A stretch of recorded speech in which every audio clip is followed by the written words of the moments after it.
And Matt, just to extend on some of your points here, let's first look at Clemson and the ACC. And while it's common to think, things are constantly in flux and constantly change, and you can't expect things to stay the same. Well, in the ACC, things have stayed the same. So what what I believe you're alluding to here, Matt, is since Florida State dropped off the map, it was a gradual dropping off the cliff from 2014, 15, 16 in that range as no longer anything close to a top 10 program. It's been Clemson and nobody else.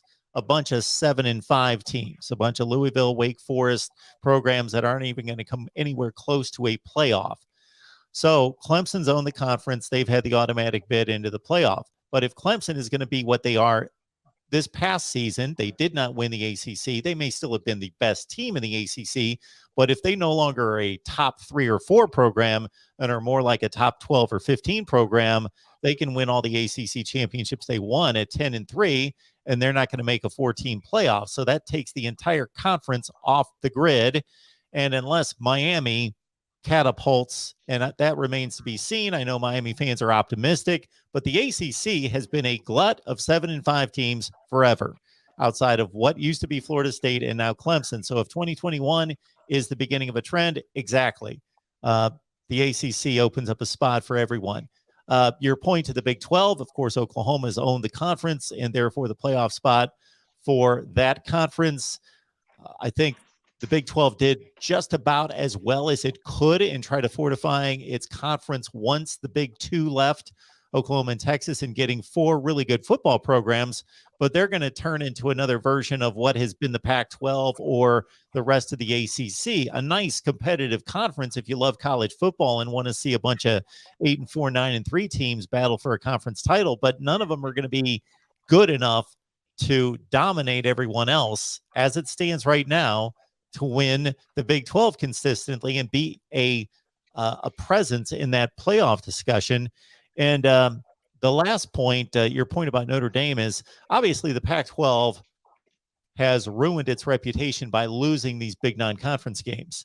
And whomever has been that designated team in the preseason, whether that be Oregon or Washington, has gone out and lost the big non-conference game. A couple of years to Auburn. There have been some other ones that we could cite.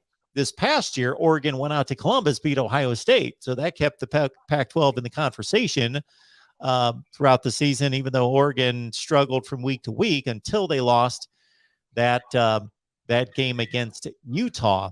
So it's going to be up to USC or whomever is the flag bearer, and we're focusing on the Trojans right here, to go out and win those big non-conference games. And, of course, Notre Dame is the one for USC each and every year.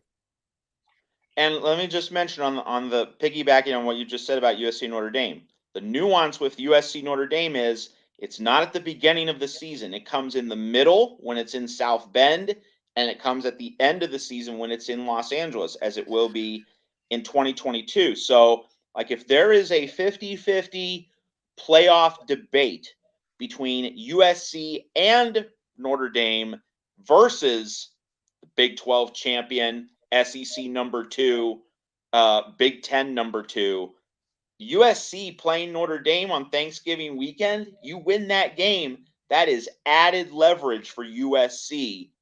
Also Notre Dame, if it's in the conversation, against those Big 12 and SEC competitors. So that's a nuance that doesn't apply to most other big non-conference games. USC being able to play it at the end of the year when the discussion is more finely focused, as opposed to early in the year. And of course, at the end of the year, we all realize that Oregon's win over Ohio State, kind of a fluke, or if not necessarily a fluke, it was certainly more commentary, not on how good Oregon was, but on how weak that Ohio defense was, which got shoved around by Michigan and also didn't play very well against Utah in the Rose Bowl.